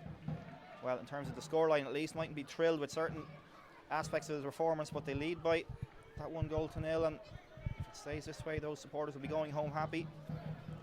Good defending from Branafall gets the toe to that one, and Drogheda United have a throw in halfway inside the Sligo half of the field. Evan Weir will take it. Rooney comes short. Instead he goes to Brennan, who tries to get a little flick on it towards Rooney, but couldn't quite direct it into the path of the left winger. But this ball is broken to Rooney now down the left hand side inadvertently. He can get the ball in towards the back stick. It's Foley who's in such great form at the moment. Can he finish it? He can! What a finish from Adam Foley at the second attempt. We talked about the form he was in. 4 and 5, it's 5 and 6, Paul. This man cannot stop scoring for Drogheda at the moment. Yeah, he arrives at the right time, right around the back post. Probably can't believe his luck that it falls back to him a second time. But listen, right place, right time, and at the minute you don't want to fall to anyone else but Adam Foley. Well, it broke fairly fortuitously to Dale Rooney, and ball into the box. It was Foley at the back stick. It was initially blocked by McNicholas, but he finished it really well high into the far corner. Here it is again. Ball just found its way to Rooney down that left hand side. Really good ball into Foley. The header was saved, but took a touch, and a really composed finish, Paul, because that would have been an easy one to snatch at. Did really well, took his time, finished it well. He did, he finished it really well, because second time it comes around he made sure he didn't rush it like the first one. First one he does well. He does compose to take a touch and just lift it up over everybody. Even if you're on the line you can't get your hand on it. But before that, I've talked about how good John Mann was in the other box, but let's just see this. Foley just pressing Lafferty again, and it's just about made its way back to McNicholas. And Sligo under all sorts of pressure here. It's noon. Ryan Brennan, Markey. He's got Heaney making the run outside him. Deegan, nice little back heel to Ryan Brennan. Now it's noon again. Brennan tried to hook it past Levac and tried to pull Levac back, I think. Rugby style, didn't get either. And now here come Sligo again. The game's just starting to open up a little bit now. We're approaching the hour mark. It's 1-1. I don't think either side will want to be staring down the barrel of extra time here. But as things stand, that's where we're going to be heading. But loads of time left. And I have a feeling we haven't seen the last of the goals at Weavers Park tonight. Here's Darren Noon. Good pressure from Niall Moorhan there. We've had a little bit of reaction after the goal, Sligo here. I know we're only on a couple of minutes, but that's something they needed when they were 1-0 up, not when they are finding themselves back level now at 1-1. There was no bite in them. They didn't try and go for a second goal. They sat back and just tried to see how the game was going to pan out. And listen, they've been caught with a sucker punch now. So Adam Foley, who got that winner here earlier in the season in the Premier Division, and the side's met, he has levelled things up. As we said, 5 goals in 6 games from now, and he's in the form of his, certainly the form of his Drogheda career. He did have that hot streak with Finn Harps a couple of years ago. The beginning of the season dried up a little bit after that, but he's really hit his straps in recent weeks for Drogheda United.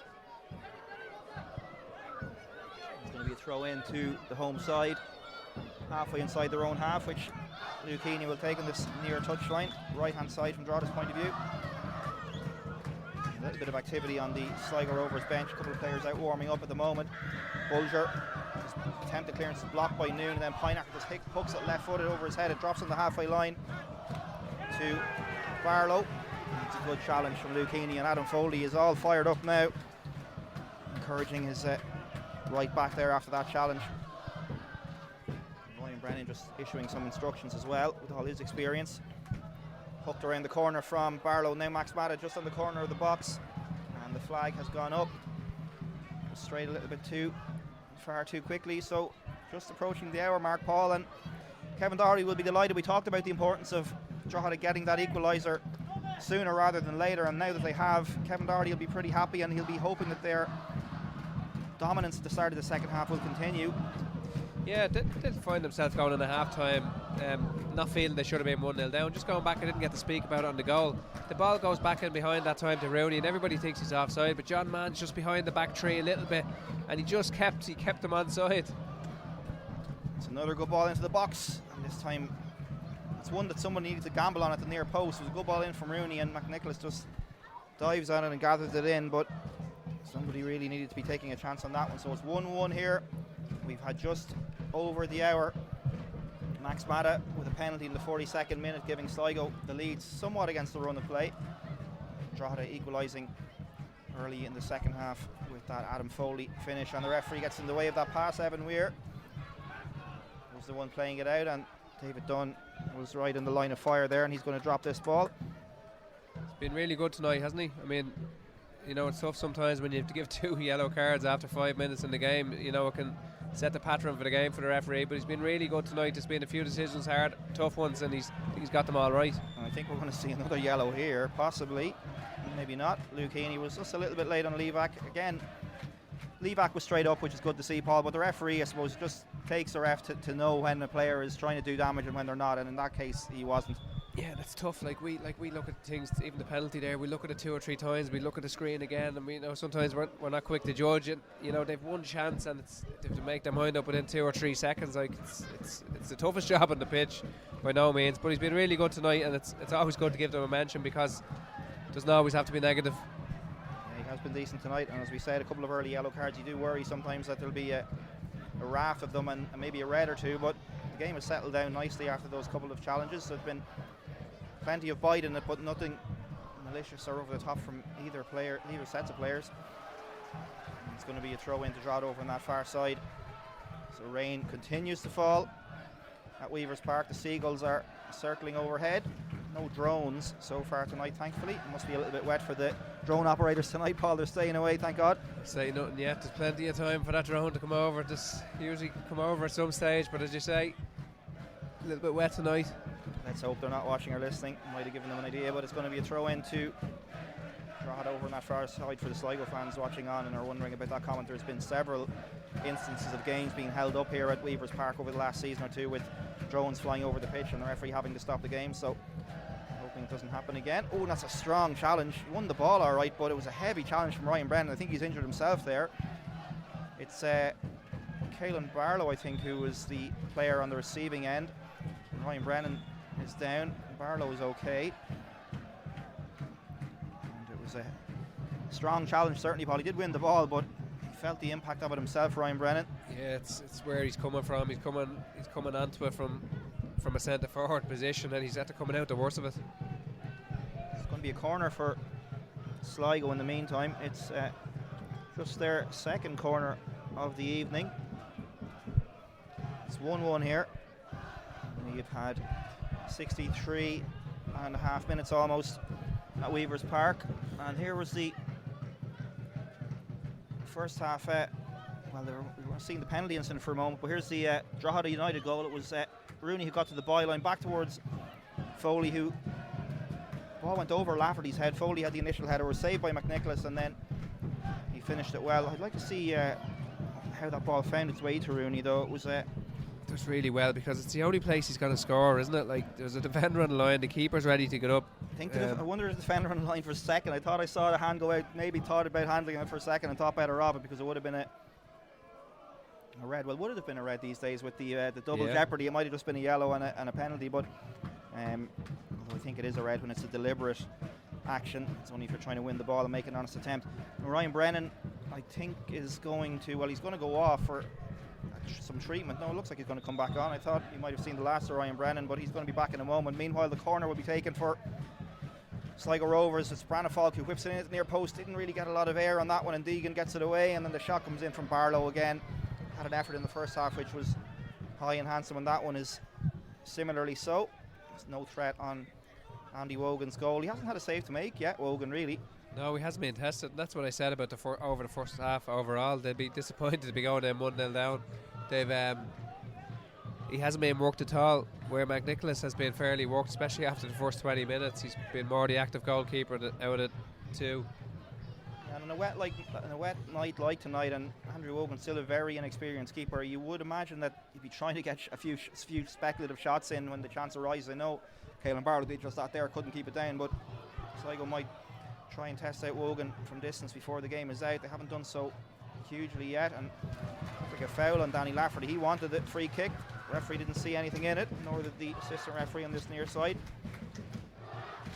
65 minutes gone. Drogheda United 1, Sligo Rovers 1 in the FAI Cup. Remember, we will have extra time and penalties if required this evening. Plenty of life left in this game yet, though. Here's Gary Deegan, Markey. 3 white shirts around him, slips it outside to Weir, who fires one in, and that's a really good gather from McNicholas on a wet, dirty evening. The ball was driven across. Adegboyega points to his keeper to come and claim, and he does. Good hold from McNicholas there, because if he spills that, he's in a bit of trouble. Yeah, it's a really good kick, isn't it? Mata just tries to peel off Adegboyega, but we know how quick that boy is as well. He's it would have been some race if they had a bit more pitch to run into, but just run straight through to Wogan. Knocks it long. Pineacker and Brennan having a right old battle. Both had a piece of each other's shirt. And it's a bit of free kick there, a foul by Mahon. He just caught Rooney with the studs up, and I think he's going to join the other 2 players that were booked earlier in the referee's notebook. Well, 3 in fact. Evan Weir was booked as well at the penalty incident for something he said. So a yellow card for John Mahon. So he joins Daniel Lafferty in the referee's notebook. So Evan Weir and Adegboyega for Drogheda, and Lafferty and Mahon now for Sligo have been booked. He looked hurt for a minute, Rooney, till he realised where the free kick was getting taken from, and he was up then soon enough. This is his territory. I don't think he'll hand the ball over this time.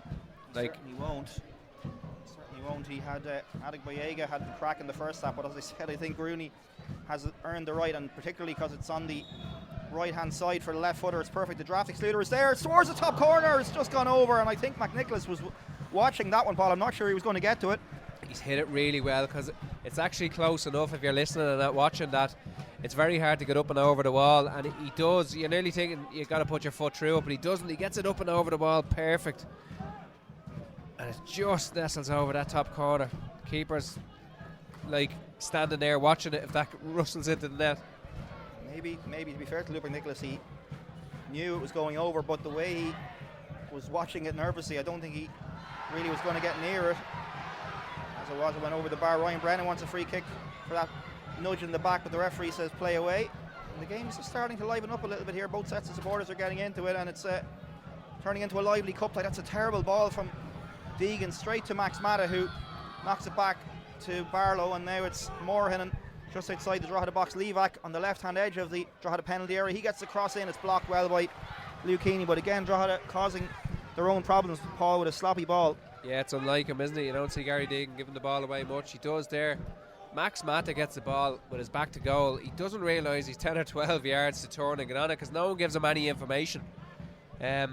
He could turn and have a crack, but no one tells him to turn, and he just lays the ball off. But I think, listen, the depth of Sligo's bench, I think he'll be looking to make some changes soon enough, because they haven't done enough. I mean, how long's gone now? 23 minutes into the second half, and they just haven't done enough.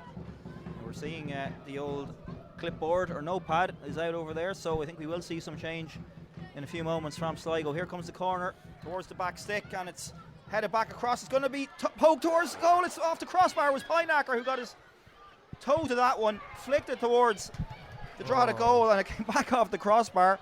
And Drogheda survive, having had the better of the second half so far. Well, they almost went back behind there, Paul. That was a really good effort from a centre back to manoeuvre his body and get the shot away like that with the outside of his foot. Yeah, it was back off the crossbar. He does really well, because he has to take it at a height, because if he leads a go, somebody's going to knock it away, but he takes it down really well.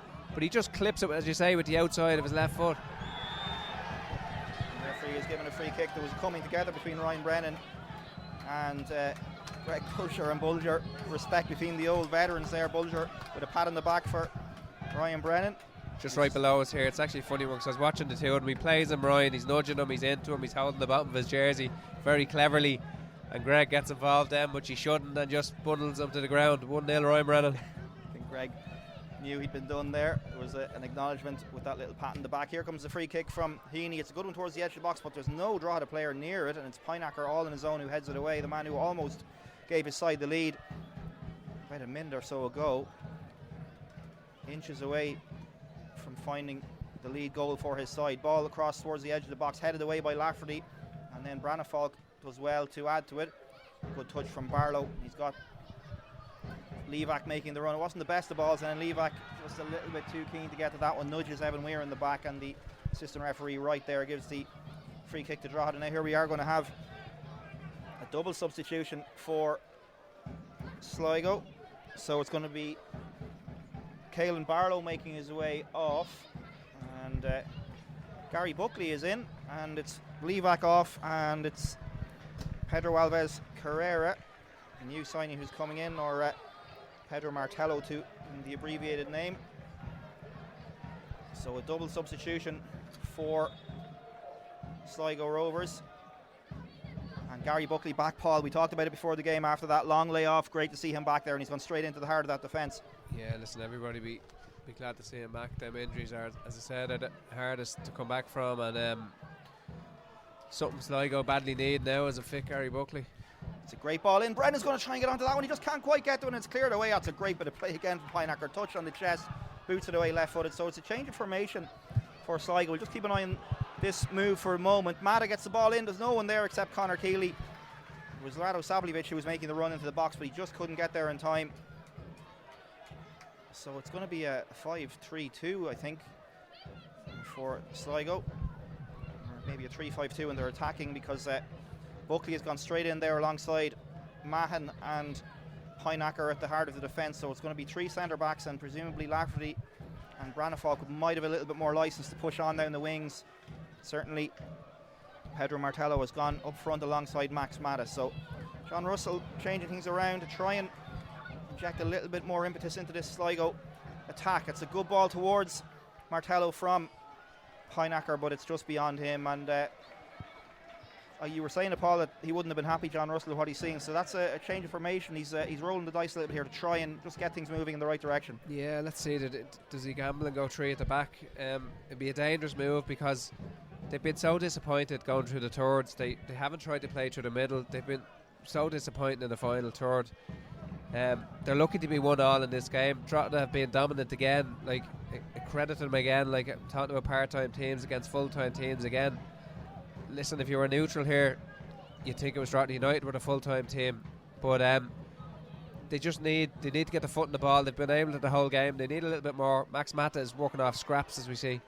Yeah, it looks like a 5-2-1-2 almost at the moment. We'll keep an eye on it. And here's Branafalk. We talked about his opportunities to get forward a little bit more. It's back to him again. It's going to be a corner. He's going to let that run. So I think we are going to see Lafferty and Branafalk push on more and more from those wing back positions, with those three centre backs there and the two men up front, as we said. So Sligo trying to change things around in an effort to get themselves back in front in this game. They led at half time, remember, by a 1-0, but Adam Foley's equaliser in and around the hour mark, a little bit short of it.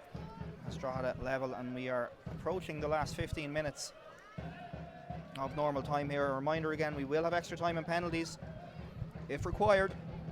Drogheda went out on penalties against Derry a couple of seasons ago. They'll be hoping they don't suffer a similar fate this evening. Sligo with the corner. It's Rado Sablivic who fires it in, and it's been blocked out for another one. They'll be disappointed with the deliveries, won't they? Especially with the attacking threats they possess. They want a chance to go and attack it. Just put it in the area. You don't have to whip it. Just hang it in the area that they can go and attack it.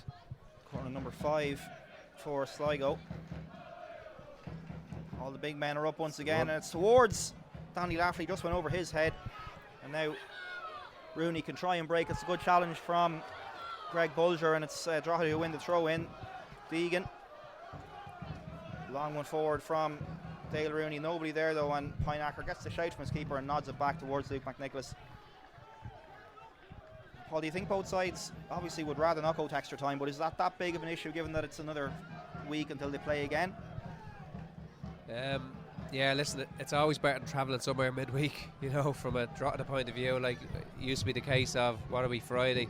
You're going down Monday night, to a replay. So, no, listen, I think both managers will be glad to finish it out in the night, but it's not ideal, especially as a part-time team, as we say. Throw in for Drogheda United. We have just about hit the 75-minute mark, so into the last 15 here.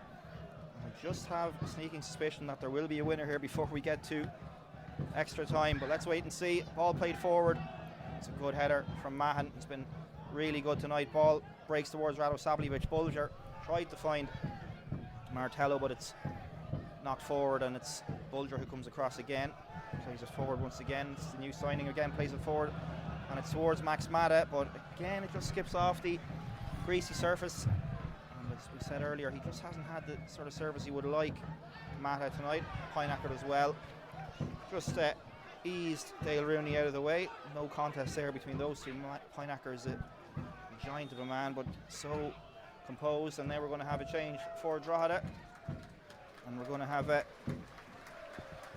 number 28, that's Darren Noon, and it's going to be Kyle Robinson coming on. So Drogheda now, similar to Sligo, change of formation. They will play Kyle Robinson up front, and well, it may not necessarily be a change of formation, I suppose, because Robinson will go up front, and Ryan Brennan, when he's asking the question, I think he's just going to drop into midfield. So slight shift in personnel, but it looked like Robinson will just play up front on his own alongside, well, just ahead of everybody else. Ryan Brennan is going to sit in behind, it seems. Yeah, I think they'll just put Ryan into 10, and Markey will just sit with Deegan now. But he's got to have a go, isn't he? Because he sees it here for the taking, and he probably sees it like that since the start of the game, the way they started. So he's not going to sit back, Kevin. He's got to have a go here, because...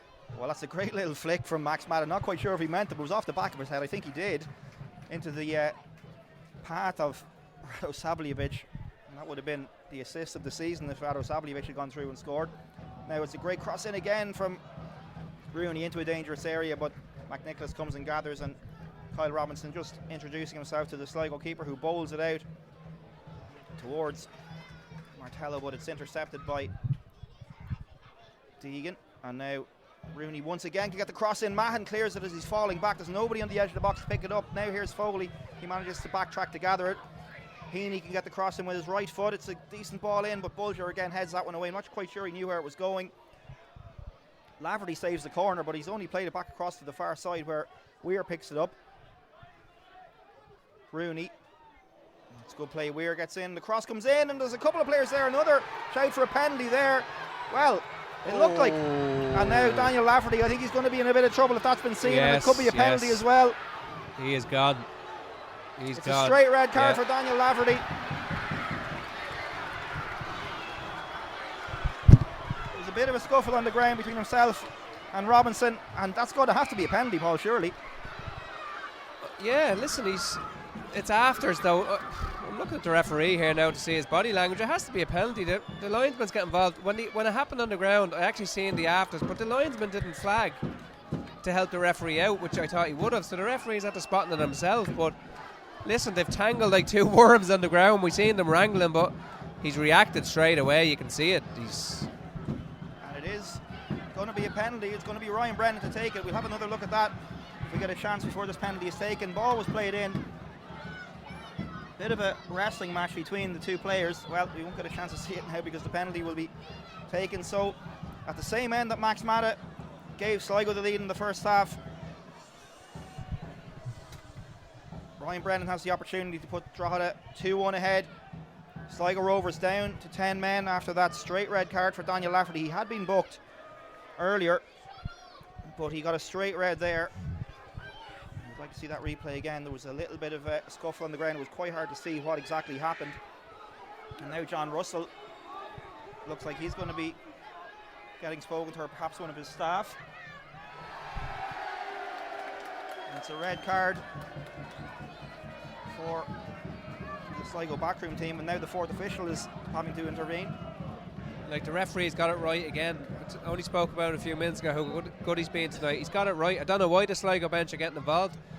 If I was getting involved with anyone on that bench, it'd be Lafferty, because he's been abysmal tonight. I talked about it a few times. I think he's had to get involved now here again, and that's where the problem lies tonight, not with the referee.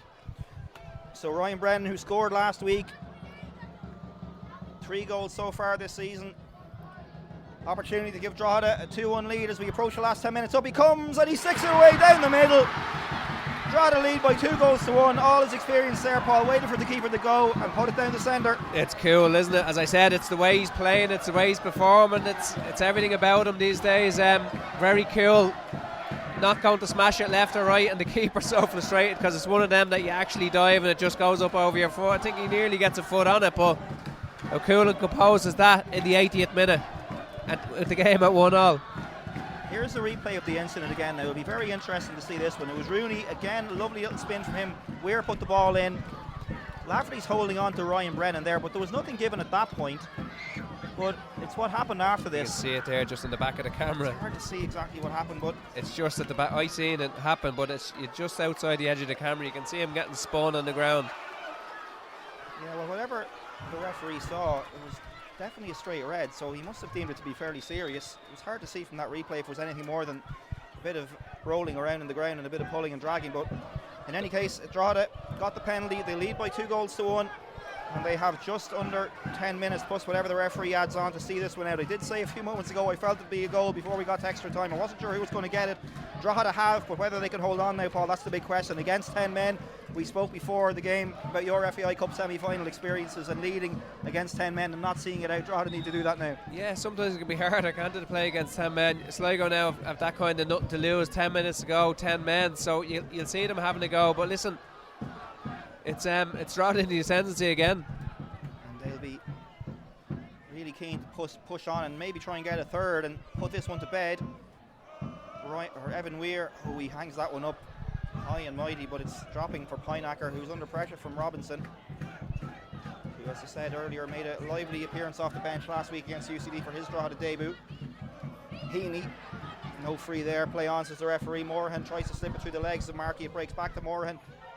Good touch from Martello, man on, he shouts for Radosavljevic, who heeds the warning. Plays it back to Bulger, now Branifalk down the right hand side. Martello and Mata are up on the edge of the box. Bulger again. Back towards Mahan.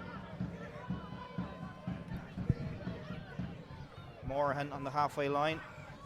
We're into the last 8 minutes or so of normal time at Weavers Park. Drogheda United lead by 2-1. That's a great header from Max Mata. Did really well to get anything on it the way it was coming in at the angle. Tried to put a bit of power onto it, but Andy Wogan, comfortable for him, Paul. Probably the first save he's had to make, really. Yeah, it's just the angle that comes at. It's going to be very hard to generate any power in it and try and get the ball back across goal. But Wogan again in the right position. Again, not, as you said, not really tested tonight either at the same time, which is, listen, is a testament to Drogheda. So the hosts lead by 2-1. 10 years on almost since that FAI Cup final meeting, which the Sligo fans were reminding the Drogheda faithful of earlier with that banner. Dramatic ending to that one. Not quite as dramatic yet here, but a penalty from Ryan Brennan has his side in the lead. His 4th goal of the season. He got 6 last year. And he's in decent form again.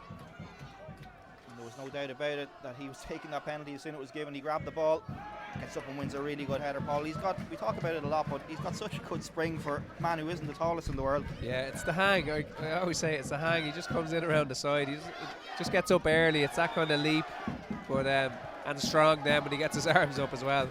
I think we've got a collector's item there. Was that a foul throw? Seem to see them on a weekly basis, but they're never given, a little bit like that obstruction. But we've got one here, and it's going to be a throw into Drogheda United, which Luke Heaney will take. Foley, the man who got the equaliser, is just in front of him. Down the line from Heaney towards Kyle Robinson. Header was won by Pineacker, played forward, and Mahan just leaves it for Gary Buckley. Morahan. Savljevic tried to help it down the line, comes back off. Drogheda player and the Drogheda supporters playing keep ball. Not in any hurry to give it back. Still we have no ball, and they've thrown it away into the back of his stand, which isn't really helping anybody. The referee's going to add the time on. It always amazes me when the ball goes out, Paul, that it takes so long for a replacement to come in, because the supporters are generally going to, well, act the Egypt, for the want of a better expression. Yeah, it's a fact it's on the other side of the pitch as well. The Florida official can't even get one on. We need the multi-ball system in the League of Ireland on the go here, but Drogheda have it back. That's a good play from Buckley. We talked about it earlier, great to see him back. Played forward, nice touch from Martello around the corner, and now Mata is away, and the flag is staying down, but it's carried all the way through to Wogan. I thought for a moment Mata was going to be onto that one.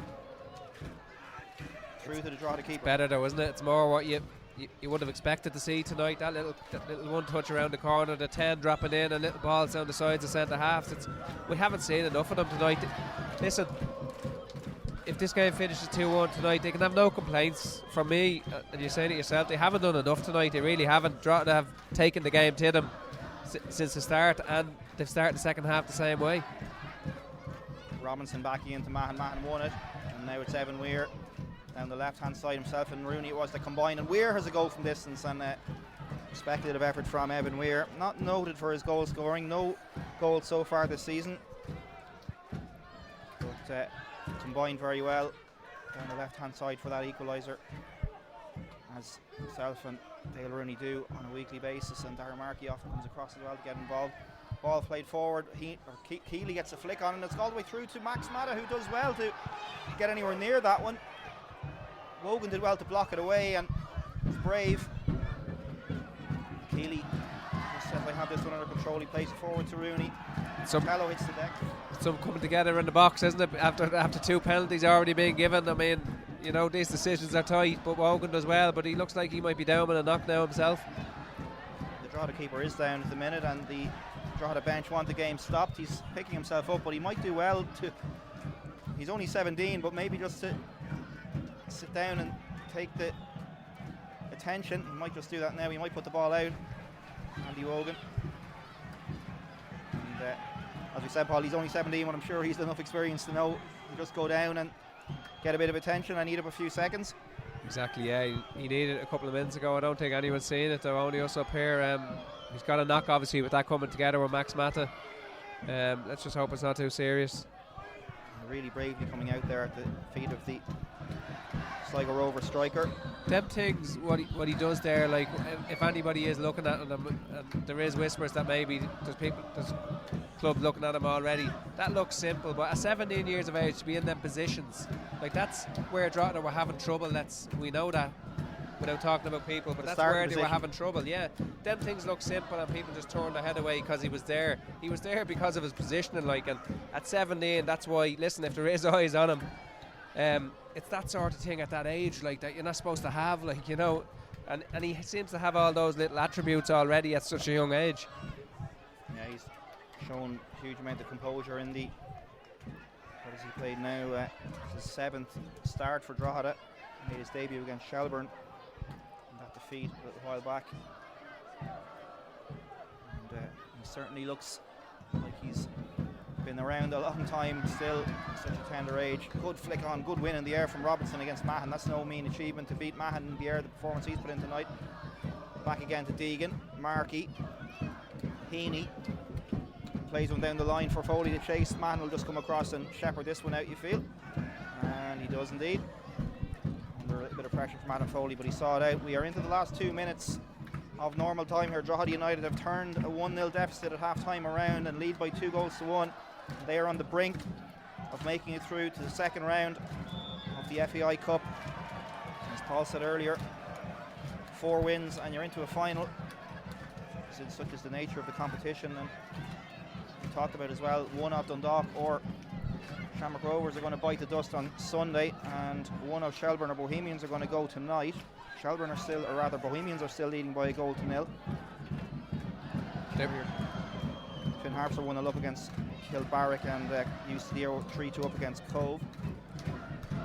Drogheda need to see this one out, Paul. After your own fixture, then you start looking at the others like that, and you start thinking that, you know, there's 2 or 3 big teams gone after round one way or the other, like, and that's. It's all about just being in the half of the next round. It's a great win again from Mahan. The Sligo defence, I think, has done a pretty decent job tonight. Just haven't been quite clicking further up the field.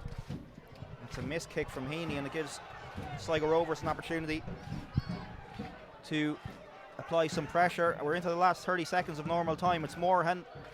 Heinacker has pushed right up now, and it's just Mahan and Buckley at the back. Ball played through, and it's a really good opportunity for Radosablic. I'm not sure he realised where he was or how much time he had, Paul. He had an opportunity to direct that back onto the goal. I think he maybe lost his bearings a little bit. Yeah, I don't know whether he's waiting, feels like someone's going to come in and give him a clatter, or whether he realises how much time he has. But I mean, you're not going to get probably a better opportunity coming end of a game nearly into the 90th minute now as it comes up here now. 5 minutes of added time. So 5 minutes for Drogheda to hold on, 5 minutes for Sligo Rovers to force extra time here. The 10 men of Sligo Rovers. Daniel Lafferty sent off in the midst of conceding that penalty for a challenge off the ball. A little bit of a scrap inside the 6-yard box, not even a scrap, it's a bit strong to say that. We didn't get a good look at exactly what happened, but the referee had no hesitation in producing the red card. And Sligo Rovers lost a man and went behind in the space of about 30 seconds. So Drogheda United have 4.5 minutes or so to see this one out. It's a matter of concentration now, Paul, and just not taking any chances. That's it now, yeah. Just be clever, clear your lines. Try and get on the end of second balls. Try and turn that Sligo back three now and try and play in Sligo's half, which is easier said than done. But 4 minutes ago, you always feel there's still with 4 minutes to go will be a chance in the game. But the Sligo one we just seen isn't the last one. Let's see. And Adam Foley has gone down holding his head. Mahan was the man closest to him, but the referee saw nothing in it, like a genuine battle for possession. And now Gary Deegan has pointed to the bench for a bit of attention and pointed to Adam Foley's head. He's up now, Adam Foley. As soon as he whistled, I think he just got a bit of a crack in the back of the head. He'll be okay. And it's going to be Heaney to take the throw in down in the right hand corner. Drogheda United leading by 2-1. They'll just be keen to maybe hold on to possession in the corner here and beat up a few more seconds. Heaney to Foley. It wasn't the greatest of ball sports. Adam Foley had a little bit of a job to control it, and now Sligo won the throw in. Heinacker in a real hurry to get the ball moving. Just over 3 minutes of the 5 left. Robinson tries to put a little bit of pressure on Heinacker. Heinacker just boots it forward, but it's a good ball towards Mata. It wasn't just an aimless poof upfield. Adegboyega though, once again, brilliant stuff from him. That's Rolls Royce defending from Manny Adegboyega. We've seen it all season, and he gets a real strong pat on the back as he lies on the ground. I'm not sure he could probably could do without that ball. He's trying to pick himself up, and Conor Keeley is slapping him on the side of the ribs, and congratulations. But really composed play from him, charging forward with it and drawing the free kick. Yeah, but listen, that's your centre half giving him a pat on the back. Just, that's their partnership. They've been outstanding, them two, as well this season. Adegboyega came into the team early in the season through injury, and listen, they've been outstanding, and there's that little bond that they have between each other there, with Conor Keeley coming over there, as you said, probably didn't appreciate getting whacked or didn't know who was whacking him, but it was a centre half buddy just thanking him for covering him behind. 93 minutes almost gone here. We'll have 2 more. It's going to be a throw in for Drogheda, well up the field, deep in the Sligo half, so that will do them quite nicely. And the ball again has gone AWOL.